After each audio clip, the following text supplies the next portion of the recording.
eje de movimiento original del fotón y en el eje perpendicular, pongámosle un eje X y un eje Y, ¿no? Entonces de ahí partimos para la deducción de la expresión del corrimiento Compton que tengo ahí. ¿Estamos? ¿Más o menos se van acordando? Sí, siempre. Vean. No sé si vieron que puse la foto que me mandaron porque me encantó. La foto Sí, de... no, preguntando había foto. Sí, está muy bueno. Bueno, vamos entonces al verdadero falso. Estamos entonces con el de Compton, ¿no? O sea, como para arrancar entonces lo planteamos como un choque elástico de partículas y obviamente que esto certificó de alguna manera el hecho de que la luz también se puede pensar como partículas y no como ondas, que era ya exclusiva a la naturaleza que se había inferido después de las ecuaciones de Maxwell, ¿no? Bueno. Vamos a ver entonces en el verdadero o falso que hay de todo un poco, o sea que ahí vamos a ir haciendo repasito y qué sé yo. Esto conceptual, acuérdense, esto es lo que se les pregunta en las guías teóricas, o sea que básicamente es como para hilar un poco fino en cuanto al concepto. Acuérdense que yo no me interesa tanto que se aprendan cosas de memoria, sí por ahí las demostraciones, estas, una, dos por unidad, está bien, ¿no? Pero sobre todo que tengan el concepto y puedan explicar el fenómeno a grandes rasgos. Bueno, el primero, el verdadero o falso. Cuanto mayor es la temperatura de una estrella, mayor es la longitud de onda a la cual se produce el pico de emisión de la energía. ¿Qué pasará con eso? Mayor longitud de onda, mayor temperatura, mayor longitud de onda. ¿Qué se les Falso puede ocurre? ser. Sí, acuérdense de la Pues ley es de menor la deformación longitud. microscópica. Sí, ahí viene, Ruiz. ¿Se acuerdan de esa ley? Y es más, habíamos hablado incluso de que esto te permitía inferir la temperatura a la que se encontraban algunas estrellas, simplemente observando el máximo de radiancia, la longitud de onda a la cual ocurría, ¿no?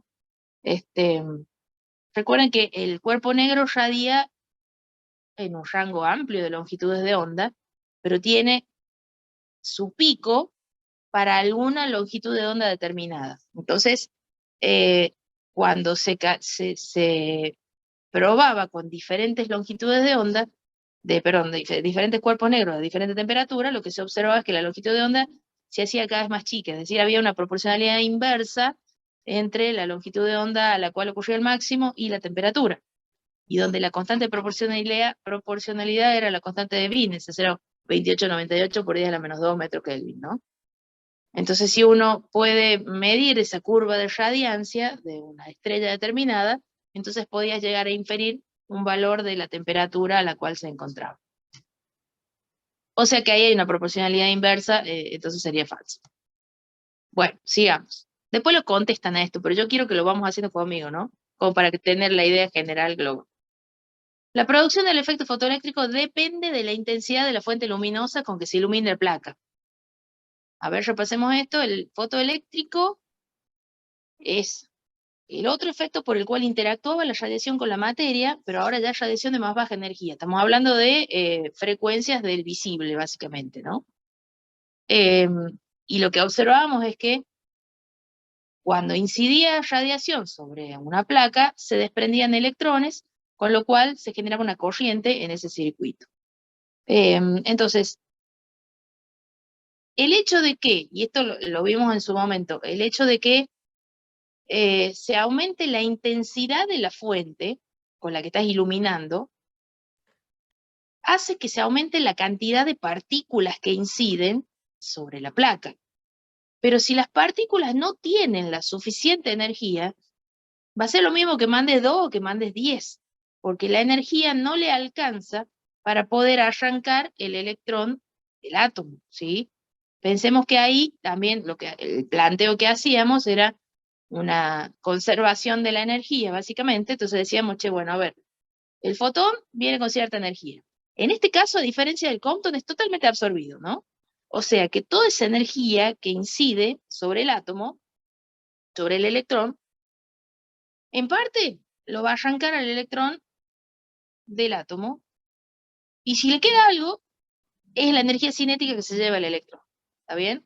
El mínimo, mínimo, mínimo, mínimo que tiene que tener es para poder arrancarlo, porque ustedes saben que el electrón está sometido a un potencial ahí, ¿cierto? O sea, va a tener una energía de enlace, digamos. Entonces, si la energía del fotón es suficiente como para poder arrancarlo, listo, se cumple.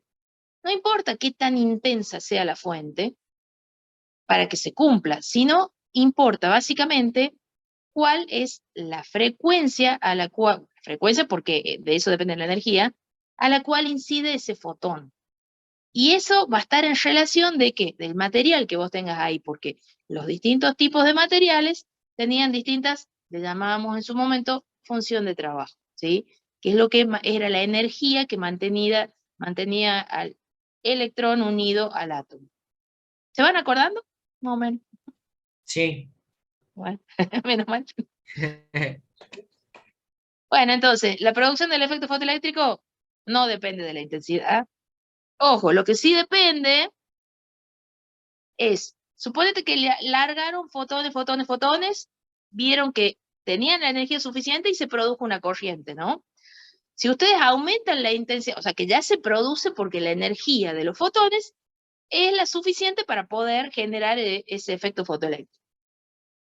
Si ustedes aumentan la intensidad de la fuente, van a aumentar la cantidad de electrones liberados. Entonces, una vez que ya se produce, que ya sé que se produce el efecto, cuando aumentas la intensidad de la fuente, aumenta la corriente generada. Pero no depende la producción, por decirlo de alguna manera, de la intensidad. ¿Se entiende eso que marque al último? Ah, sí, yo lo entendí al revés. Ahí está. Profe, ¿Eh? con respecto a eso de la dependencia, pude leer, saqué una nota de que dependía de una frecuencia umbral mínima, en un Claro. libro decía. Sí, Dependiendo también del material de la placa, eso. esa O frecuencia. sea, para que se produzca depende de la energía del fotón respecto del material, o sea, de la energía de enlace de los electrones del material, ¿está bien? Porque capaz que, no sé, le tiras, qué sé yo, un fotón de tal fuente luminosa a una placa de sodio y le tiras el fotón a la placa de calcio, con el sodio no se produce, con el otro sí. O sea, depende de la energía del fotón con relación a la función de trabajo que es característica de cada material, ¿está bien? ¿Se entiende? Sí, profe. Vamos Sí, profe. entonces con otro. En el efecto Compton se observan dos picos de energía, uno a la misma longitud de onda de la radiación incidente y otro a una longitud de onda menor. ¿Es menor? Eso recién lo hemos hecho el repaso así rápidamente. ¿Es menor la longitud de Creo que onda? dijo mayor. Claro.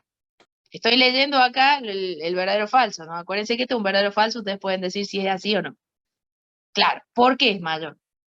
Porque si el fotón, ya sabemos, el primero es el fotón que pasó prácticamente sin desviarse, o sea, sin ceder su energía, digamos, ¿no? El segundo es un fotón que va con menos energía porque es el que interactúa básicamente, ¿sí? El segundo pico. Es decir que cuando el fotón incide, acuérdense que en este caso no se absorbe, sino que cede parte de su energía, la energía de ese fotón dispersado va a ser menor. Si es menor la energía, como hay una proporcionalidad directa con la frecuencia, menor energía, menor frecuencia. Y como entre la frecuencia y la longitud de onda hay una proporcionalidad inversa, es menor energía, menor frecuencia, mayor longitud de onda. ¿Está bien? Ese es el tipo de relaciones que deberían pensar como para responder algo así. Bueno, es posible medir la posición y velocidad de una partícula con tanta precisión como queramos, siempre y cuando se presenten las condiciones adecuadas para el experimento. Lo que planteamos acá, con esto recordemos que no podemos medir sin interactuar con el sistema, ¿sí? Cuando uno mide, uno está cambiando de cierta manera las condiciones en las que se está realizando el experimento. Y como para que se les quede en la mente, les decía yo, quiero ver un electrón que se está moviendo a una velocidad v. Listo. Si vos lo querés ver al electrón, le tenés que mandar el fotón Entonces es alegórico, pero como para que les quede la idea, ¿no? Si le mando el fotón para verlo, lo ilumino, pero hago que el fotón interactúe, entonces, capaz que lo veo, pero si anda a medirle la velocidad, no va a ser la velocidad a la que venía, porque interactúo con el fotón, entonces el error en la velocidad va a ser enorme, comparado con el error en la posición al verlo. Entonces, siempre, y acuérdense que esto ocurre básicamente digamos, con partículas a pequeña escala, ¿no es cierto? En el mundo microscópico, podríamos decirlo. Si bien es cierto que cuando uno mide cosas en el laboratorio, también está interactuando, y eso se los digo yo desde primer año, ¿sí? Uno mide e interactúa, uno modifica, pero uno puede manejar, entre comillas, manejar la situación, cambiar lo menos posible las condiciones de contorno, manejarlas, mantener todo en forma, como para evitar justamente esa distorsión de las medidas, ¿sí? Para evitarla o para minimizarla, digamos, ¿no? Entonces, bueno, capaz que macroscópicamente uno puede decir, bueno, che, ¿sabes qué? Le vamos a bajar acá el error, voy a ver si puedo bajar el error en esto, pero microscópicamente no. O sea, vos vas a medir una variable fuerte como la posición con una precisión buena, es decir, con un error pequeño, y eso quiere decir que otra variable fuerte, como la cantidad de movimiento, por ende la velocidad, la vas a medir con una precisión mucho más grande. Es decir, ahí acuérdense que hablábamos de incertezas, ¿sí? Por eso me gustaba más llamarle principio de incerteza, no de incertidumbre, porque hablamos de el producto de las incertezas o los errores en la medición de cantidad de movimiento y de la posición, o bien equivalentemente de la energía y el tiempo, que son básicamente las cantidades que cuando hablas de partículas es lo que se observa, ¿no? En general. Entonces, no se puede respetar el tema de la precisión. Uno puede medir con mucha precisión una variable, pero la otra te va a salir con mucho más error. Y esto te lo está limitando, por más que vos tengas una constante de Planck, que es lo suficientemente chica y qué sé yo, te está generando una limitación ahí, ¿sí? Entonces, esto también es falso. Obviamente, ¿qué pensarán ustedes? Y les voy a poner todo falsa porque se pongan a justificar, más vale. Era la idea. Está Bueno, bien. por ahí, ya sabía, dice. Por ahí se me puede zafar alguna verdadera, pero es más raro. Bueno, la gráfica de la función de onda de una partícula se encuentra, de una partícula que se encuentra, será. Sí, debe ser de una partícula que se encuentra en un pozo de potencial de longitud L con paredes de altura finita, debe ser 0 en 0 y L. Si la altura, esto es lo que vimos ayer en definitiva, acuérdense que asemejábamos la partícula, ¿sí? Con el skater que veíamos en el práctico de energía. Entonces decís, che, si el quarter donde se movía el skater tiene paredes bajas, es como que planteado como ese skater, como si fuera una partícula, ¿sí? Tiene la probabilidad de encontrarse fuera de esa pista, porque son paredes bajas. Ahora, si las paredes son infinitamente altas, entonces ahí no va a poder hacerlo. ¿Por qué? Porque si asemejamos o miramos las propiedades ondulatorias, es como tener dos nodos en los extremos cuando las paredes son infinitas. En cambio, cuando son finitas, no tenés nodos, por ende, la onda puede llegar o tiene cierta probabilidad de seguir o continuar más allá de x igual a 0 y x igual a l. Entonces, en realidad eso ocurre con las paredes infinitas no finitas. Bien, ahí estamos con otra falsa. Bueno, me voy a la última. La naturaleza ondulatoria de la materia es fácilmente verificable para cualquier partícula, sea cual sea su masa. Bueno, ¿qué me dicen? Sí, pero falso. Falso. Obvio.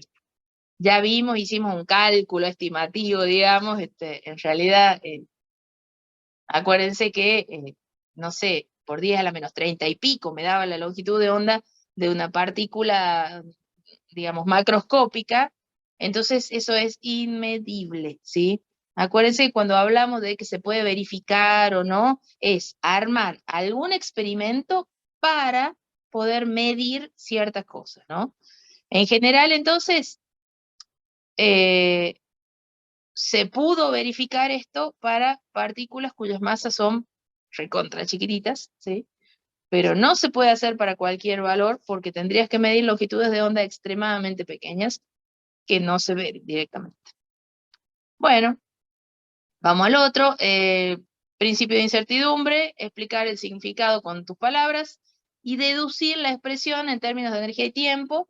Un poco ya estuvimos hablando de eso, ¿sí? Hablamos entonces de que, como para volver y redondear en esto, no hablamos de incertidumbre en el sentido de duda o qué sé yo, hablamos de incertidumbre en el sentido de incerteza, ¿sí?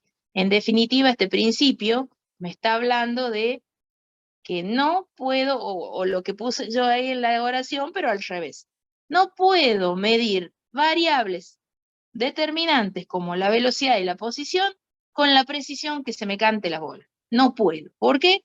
Porque este principio me está diciendo, estás limitada en la medición de una variable de manera precisa, porque si vos medís la posición de manera precisa y la velocidad te va a salir con un error más grande y viceversa. Ahí me está mostrando una proporcionalidad inversa entre ambas incertezas, ¿no? Ya sea energía y tiempo o posición y velocidad, como quieran. Con lo cual, estamos diciendo, ¿sabes qué? Vos vas a poder armar tu experimento y un poco también lo que hablábamos antes, cuando hablábamos de la doble naturaleza, ya sea de la radiación o de la materia. Vos decís, qué sé yo, un haz de electrones viene, choca con otra partícula, no sé, cede su energía, o sea, actúa como partícula. O un haz de electrones viene y pasa por una rendija y te genera un patrón de interferencia, o sea, actúa como onda. Entonces, ¿cómo sabe el haz de electrones que es onda o que es partícula? No sabe, es las dos cosas. El que va a armar el experimento, o sea, que le voy a poner otra partícula para que choque, o voy a sacar eso y le voy a poner la rendija para que pase, es el experimentador. Entonces vos vas a poder armar la situación de tal manera de que sea más claramente visible una naturaleza en detrimento de la otra, obviamente, ¿no? O sea que no se puede armar un experimento que haga visible las dos naturalezas a la vez. Vos podés poner la pelota, sacarla, poner la rendija, sacarla, entonces está bien, armaste un experimento primero y armaste otro después. Pero no podés hacer algo para que a la vez se porte de la misma manera. Y vamos de nuevo a la imagen, ¿no? A la imagen que está re graciosa, me encantó, me mató. Porque cuando mira se comporta como partícula, cuando no mira se comporta como onda y tenés rendijas. Y bueno, y acá estamos ante la otra. Acuérdense que cuando asocian cuántica, se tienen que asociar además con el hecho, con el hecho de el proceso de medición es fundamental, ¿sí? Y dos, estamos hablando de probabilidades de ocurrencia, ¿sí? Entonces, si vos observás, va a ser una cosa, porque vos al observar estás interactuando, ¿sí? Y dos, tenés que manejar la probabilidad de ocurrencia bajo cierto experimento de un fenómeno o del otro, ¿está bien?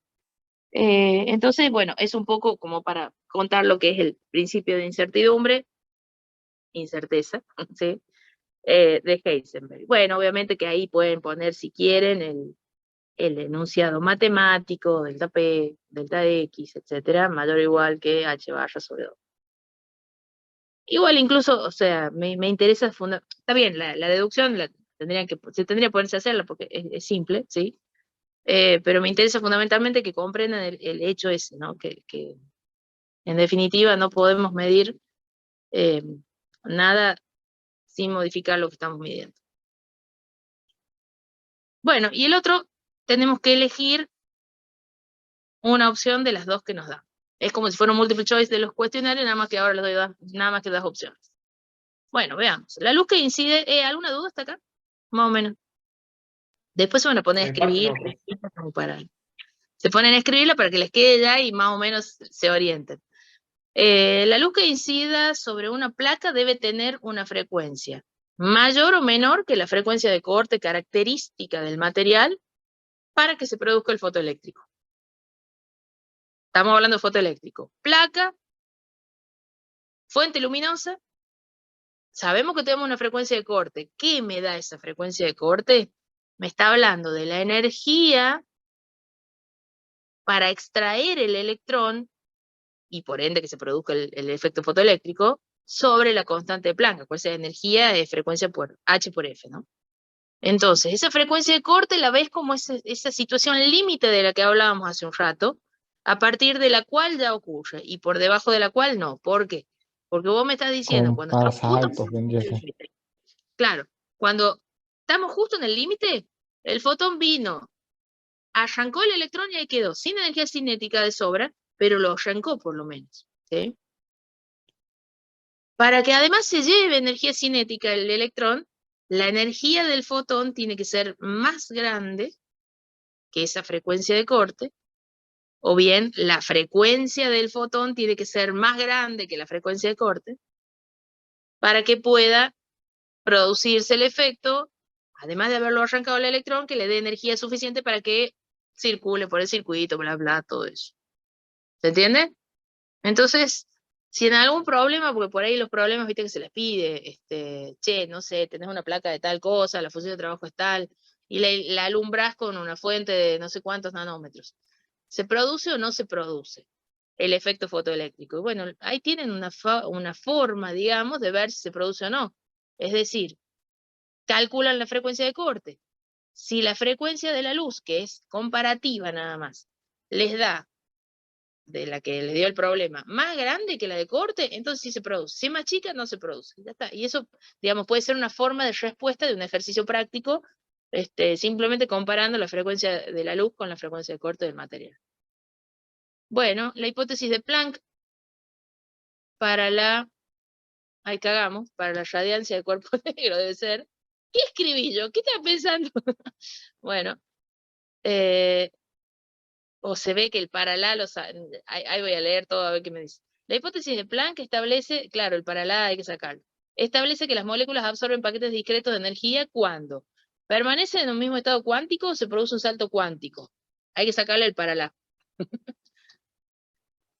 Ya se me sacará acá, si no me voy a olvidar. Cuando se produce el salto. Claro, o sea, esa hipótesis que uno dice, la vimos allá, en la charla inicial, de ahí surge todos los derivados de la cuántica, ¿no? Y todos los otros fenómenos que vimos a lo largo de esto, surgen con esa hipótesis nada más, hipótesis en la que planteaba, che, ¿y si la energía no puede tomar cualquier valor, sino algunos? Y no algunos cualquiera, sino algunos que sean múltiplos enteros de n igual a 1, n igual a 2, n igual a 3, por algo, ¿sí? Entonces, eso, pero además eso puesto en contexto, porque acuérdense que ahora vamos a ver después cuando terminemos, cuando empecemos con el átomo la semana que viene, como estamos hablando más o menos de tiempos, estamos hablando con más o menos 10 años, o sea que estamos hablando de la misma franja de años, ¿no? Esto aplicado al modelo de átomo, en definitiva, lo que logra es subsanar un error que tenían, y era que un electrón en una órbita, al estar acelerado, digamos, radiaba energía, con lo cual iba a producirse un colapso del átomo. Entonces, como eso no ocurría, lo que plantea Planck, justamente pensando también en átomos de la cavidad, es que solamente esa radiancia, ya sea, digamos, absorber fotones o emitir fotones, iba a producirse ante un salto de un nivel cuántico a otro, ¿sí? Cuando el salto es a un nivel de energía menor, se está emitiendo un fotón. Y cuando es de un nivel menor a un nivel mayor de energía, se está absorbiendo un fotón. Pero solamente en un salto. O sea, cuando el electrón está en un estado determinado, no se produce nada. O sea, el fotón no pasa nada con él. ¿Está bien? Ya esto después vamos a entrar bien la semana que viene. Cuando una de electrones incide sobre dos rendijas, en el detector se observan dos marcas en la posición donde están las rendijas, o un patrón de interferencia con regiones más intensas y menos intensas alteradas. Haz de electrones 2 rendijas. Las 2 rendijas, perdón, acá viene entre paréntesis, acuérdense que el experimento de Davison-Herman no era con 2 rendijas como en el videíto que les mostraba yo. En realidad era con las rendijas, eran las distancias entre moléculas de un determinado cristal, ¿no es cierto? Entonces esas funcionaban como rendijas a los fines prácticos. Pero bueno, para hacerlo en términos del videíto, ¿qué pasa? ¿Qué observa? ¿Qué observaba? Sí incidía. ¿Qué es lo que les llamó la atención? Hola. De la pantalla que se produce un patrón de interferencia. Y eso es lo que viene a certificar la naturaleza ondulatoria que había expuesto de Broglie anteriormente. Bueno, un electrón barra protón se acelera desde el reposo mediante una diferencia de potencial, tiene una longitud de onda más grande debido a su masa. Hablando de Broglie, la longitud de onda, que la calculábamos como h sobre p, iba a ser inversamente proporcional a la masa, de p, m por b, si estamos pensando en una partícula que se mueve a una velocidad no relativista, ¿no? Entonces, la longitud de onda va a ser tanto más chica cuanto más grande sea la masa y viceversa, porque hay una proporcionalidad inversa. Entonces, ¿quién tiene una longitud de onda más grande, el electrón o el protón? Que se aceleran ante la misma diferencia de potencial, que quiere decir que van a la misma velocidad, básicamente. Protón o electrón. ¿Cuál de los dos tiene la masa más chica? Ponele. El electrón, así que ¿Tiene masa? Por ende, ¿cómo va a ser la longitud de onda? Más grande. más grande. Bien. Bueno, la ecuación de Schrödinger o el principio de Heisenberg nos permite obtener las funciones de onda de los estados permitidos cuando se conoce el potencial al que está sometida la partícula. Pensemos que ayer vimos esto y dijimos, bueno, si ya estamos pensando que una partícula tiene una longitud de onda, como acabamos de ver, porque tiene propiedades ondulatorias y que a su vez se la puede describir como en términos de una función de onda psi, cuyo cuadrado va a estar en relación con la capacidad de encontrar, o la probabilidad, no me salía para la probabilidad de encontrarla a la partícula en algún punto, entonces esa función tiene que satisfacer la ecuación de onda que veníamos trabajando de la unidad 1. Derivada segunda, respecto a x 2b, etcétera, ¿no? Unidimensional estamos trabajando. Entonces lo que llegamos a partir de eso, y bueno, haciendo algunas cosas ahí, matemáticas, lo que llegamos es a una expresión de esa ecuación de onda en la que se veía involucrado el E-U, que le llamamos en su momento, donde E era la energía total de la partícula y U el potencial, ¿no? Y me quedaba la derivada segunda de la función en función o igual a esa constante por sí, por la misma función. O sea, me da una ecuación diferencial, básicamente, ¿no?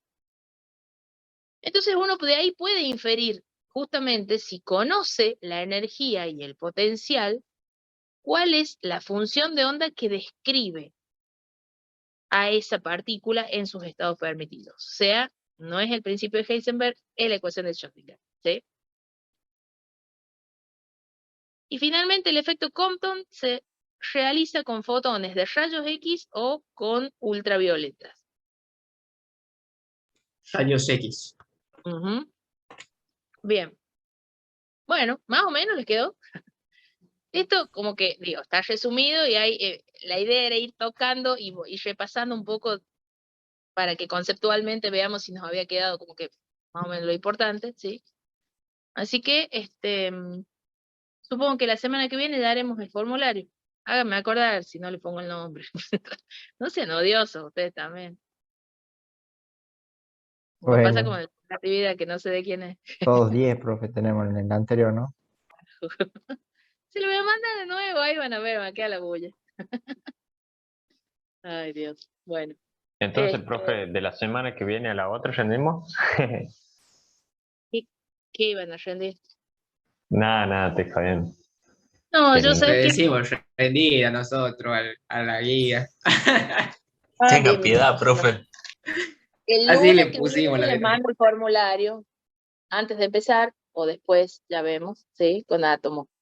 No, respecto de la rendida. Una vez que terminaron la práctica, o sea, que regularizaron la práctica, qué sé yo, y veo yo las notas, para mí son los formularios, la evaluación, si se quiere, no les tomo un parcial así como esto, como las guías, ¿sí? Que podría, ay, me han dado la idea, podría pedirles una demo, no, mentira, no, porque no se los dije. No, normalmente cuando era la presencialidad sí hacía eso, tomaba así un parcialito, que tenían que demostrar algo, qué sé yo, pero ahora no. No, nada, es simplemente con los formularios.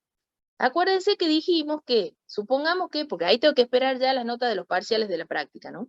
Supongamos que están en condición de promoción. ¿Qué hacemos en ese caso?